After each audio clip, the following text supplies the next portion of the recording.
नमस्कार दोस्तों, मैं विकास और आप सभी का स्वागत है मेरे चैनल विज्ञान पर, जहां मैं किताबों से जुड़े बहुत सारे वीडियोस बनाता रहता हूं। तो अगर आपको भी किताबें पढ़ने का शौक़ है तो ये चैनल बिल्कुल आपके लिए है।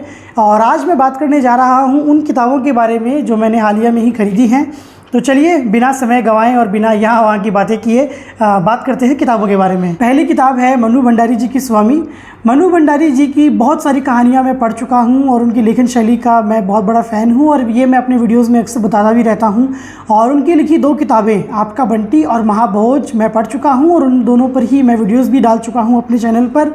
और स्वामी के बारे में दिलचस्प बात ये है कि ये दरअसल एक कहानी थी शरद चंद्र जी की, और बासु चटर्जी ने मनु भंडारी जी को बोला कि वो इस पर एक फ़िल्म बनाना चाहते हैं और इसीलिए वो चाहते हैं कि मनु भंडारी जी उस कहानी को आज के समय के हिसाब से रूपांतर करें। तो शुरू में तो मनु भंडारी जी ने इस चीज़ को लेकर अपनी असमर्थता जताई, क्योंकि शरद चंद्र जैसे महान लेखक की किसी कृति को वापस लिखना ये अपने आप में बहुत बड़ा काम है और उन्हें लगा कि मैं इसके साथ न्याय नहीं कर पाऊँगी। लेकिन जब बासु चटर्जी ने इनका पीछा नहीं छोड़ा तो फिर इन्होंने थक हार कर ये किताब लिखी है। और मैंने काफ़ी अच्छा सुना हुआ है इस किताब के बारे में, तो इस किताब को मैं पढ़ूंगा और जैसा भी मेरा अनुभव रहेगा मैं आप लोगों के साथ में साझा करूंगा। अगली किताब है तस्लीमा नसरीन जी की लज्जा, और मुझे ऐसा लगता है कि इस किताब के बारे में आपने पहले से ही कहीं ना कहीं ज़रूर सुना या पढ़ रखा होगा, क्योंकि ये किताब खासी विवादों में रही थी। और इस किताब के प्रथम संस्करण आने के 2 महीने के भीतर ही ये किताब बांग्लादेश में बैन कर दी गई थी और तस्लीमा नसरीन जी के खिलाफ फतवे जारी कर दिए गए थे। उन पर जान का जोखिम बन पड़ा था, इसलिए वो भागकर भारत आ गई थी।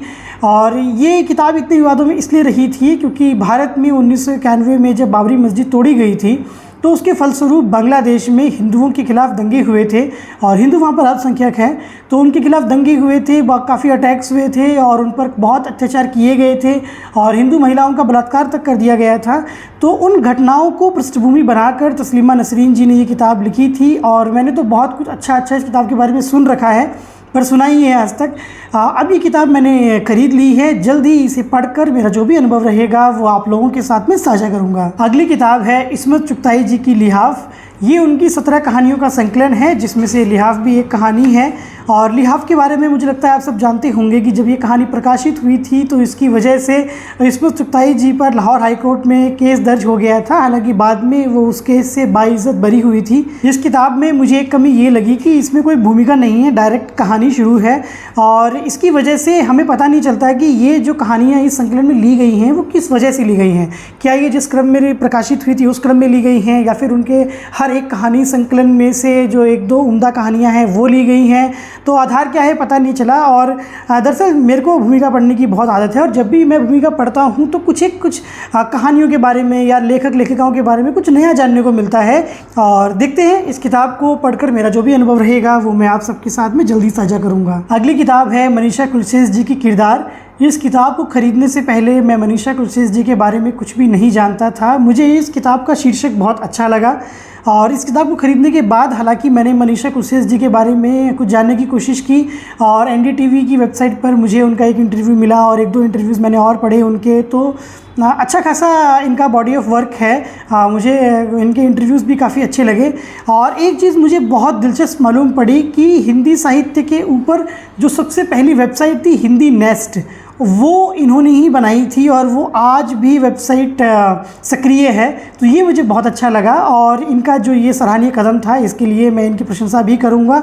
और इस किताब को पढ़कर मेरा जो अनुभव रहेगा वो मैं जल्दी आप लोगों के साथ में साझा करूँगा। अगली किताब है ममता कालिया जी की बेघर। ममता कालिया जी की लेखन शैली या फिर जिन विषयों पर वो कहानियाँ या कविताएँ लिखती हैं मैं उनका बहुत बड़ा फ़ैन रहा हूँ, क्योंकि जिन विषयों पर वो कहानियाँ या कविताएँ लिखती हैं उनको पढ़ने से पहले आपको लगता भी नहीं कि इन विषयों पर कोई लिख सकता है या इन विषयों पर कोई कहानी या कविताएं लिखनी चाहिए। लेकिन जब पढ़ लेते हो तो आप इनके ऋणी हो जाते हो। जैसे उदाहरण के तौर पर उनकी जो कहानी है आपकी छोटी लड़की, उसका विषय ऐसा है कि वो हमारी आंखों के सामने है पर हमें कभी दिखता ही नहीं। लेकिन जब वो कहानी मैंने पढ़ी तो एकदम मैं हतप्रभ रह गया कि इस विषय पर भी किसी ने लिखा है। मेरे लिए बहुत आश्चर्यजनक था। और ऐसे ही उनकी कविता है खाटू घरेलू औरत, और मुझे लगता है कि हिंदुस्तान में हर पुरुष को वो कविता ज़रूर पढ़नी चाहिए। बहुत शानदार कविता है और मैंने अब तक उनकी कोई किताब नहीं पढ़ी थी तो इसीलिए मैंने अभी किताब खरीदी है और जल्द ही इसे पढ़कर मैं अपना अनुभव आप लोगों के साथ में साझा करूँगा। अगली किताब है अनामिका जी की कहती हैं औरतें। और ये किताब अपने आप में बेहद ख़ास है और मुझे हमेशा से ऐसा लगता था कि कोई एक ऐसी किताब होनी चाहिए, क्योंकि इस किताब में जितनी भी कविताएं हैं वो सभी महिला लेखिकाओं के द्वारा लिखी गई हैं। और ऐसा नहीं है कि इसके अंदर सिर्फ हिंदुस्तानी लेखिकाओं की ही किताबें हैं, इसमें बहुत सारे पश्चिमी देशों की और रशियन लेखिकाओं की भी कविताएँ शामिल की गई हैं। तो इसीलिए और मुझे तो ऐसा लगता नहीं कि इस किताब को पढ़कर मैं आपको कुछ बताऊंगा, ये तो ऐसी किताब है जो हम सबके पास होनी ही चाहिए। और इस किताब के लिए मैं अनामिका जी को धन्यवाद भी कहना चाहूँगा कि उन्होंने इतना समय निकालकर ऐसी किताब को लिखने के बारे में सोचा। अगली किताब है गीतांजलि श्री जी की माई। और गीतांजलि श्री जी को आजकल हर कोई जानता है, क्योंकि 2022 में इनकी किताब रेत समाधि को बुक पुरस्कार मिला था। और रेत समाधि इनकी पहली किताब थी जो मैंने पढ़ी थी। इस साल की शुरुआत में ही उस किताब को मैंने पढ़ा है और उसके बाद मेरे मन में जिज्ञासा थी कि इनकी और किताबें पढ़ी जाएं, तो इसीलिए इनकी किताब माई मैंने मंगवा ली है, जिसका विषय मुझे लगभग वैसा ही लग रहा है और मुझे पढ़ने में मालूम चलेगा। तो जैसा भी मेरा अनुभव रहेगा इस किताब को पढ़कर मैं आप लोगों के साथ में साझा करूंगा। अगली किताब है the great old women of Hindi literature, Krishna Sobti ji की, गुजरात पाकिस्तान से गुजरात हिंदुस्तान। कृष्णा सोबती जी एक लंबे अरसे से हिंदी साहित्य में लिखती आ रही हैं और बहुत सारे लेखक लेखिकाएं ऐसे हैं जिनको इन्होंने गाइड किया है, जिनको इन्होंने पढ़ाया है, सिखाया है, और गीतांजलि श्री जी उनमें से एक हैं। और जो कि अक्सर अपने लेखों में या फिर अपने किताबों में वो कृष्णा सोबती जी को धन्यवाद कहती या उनका जिक्र करती नज़र आती हैं। कृष्णा सोबती जी की मैंने बहुत सारी कहानियाँ पढ़ी हैं, जिनमें से सिक्का बदल गया मेरी पसंदीदा कहानियों में से एक है, पर उनकी मैंने आज तक कोई भी किताब नहीं पढ़ी थी, तो इसीलिए मैंने ये किताब खरीदी है। और जैसा भी इस किताब को पढ़कर मेरा अनुभव रहेगा मैं आप लोगों के साथ में साझा करूंगा। अगली किताब है अंकिता जैन जी की बहेलिये। ये इनकी तीसरी किताब है और इनका दूसरा कहानी संग्रह है। इनका जो पहला कहानी संग्रह था ऐसी वैसी औरत, वो खासा चर्चा में रहा था और दरअसल मैं भी उसे ही खरीदना चाह रहा था, पर क्योंकि मैं चेन्नई में रहता हूँ और यहाँ पर बहुत कम हिंदी किताबें उपलब्ध हो पाती हैं, तो जिस दुकान में मैं गया था वहाँ पर अंकिता जैन जी की यही किताब उपलब्ध थी, तो मैंने ये खरीद लिया कि कुछ तो मिले पढ़ने को।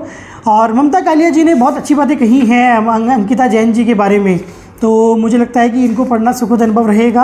और इन्होंने भूमिका भी बहुत अच्छी लिखी है इस किताब की। और इस किताब की शुरुआत में एक कविता है, ये स्त्रियाँ, ये मैं अपने YouTube में ना वो जो पोस्ट होती हैं उसमें डालूंगा फ़ोटो खींच के, आप पढ़िएगा, बहुत शानदार लगा। मुझे ये नहीं पता कि ये कविता इन्होंने लिखी है या किसने लिखी है। अगर अंकिता जैन जी ने ये कविता लिखी है तो मेरा नमन, बहुत शानदार कविता है।